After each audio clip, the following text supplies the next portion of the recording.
My name is Corey Barker, and I'm the Community Sales Manager at Covina Bowl.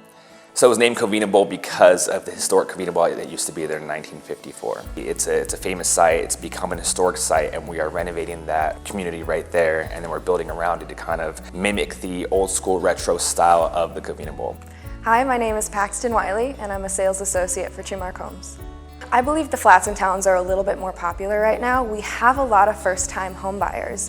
So the flats are super friendly for a first-time buyer. You have your privacy within the home, so you have your own entrance, stairwell, garage, and then you can come up into, you're either on the second or third floor. It's a flat, so once you're up there, you're home. You don't have to be going up and down the stairs like you would be in a townhome. It's really open concepts, really friendly, open spaces.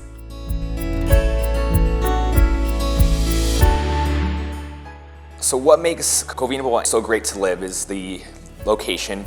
We're located in the heart of LA County, close to the 210 freeway, the 10 freeway, close to downtown Covina. That is a very cool area that has a lot of bars and restaurants, a lot of entertainment like theaters and such like that, so that's really nice. We have our True Flex homes, which are going to be 3-story townhomes with an array of different floor plans that you can arrange to be 1 to 4 or 1 to 5 bedrooms. So you have so many different options depending on what you are looking for.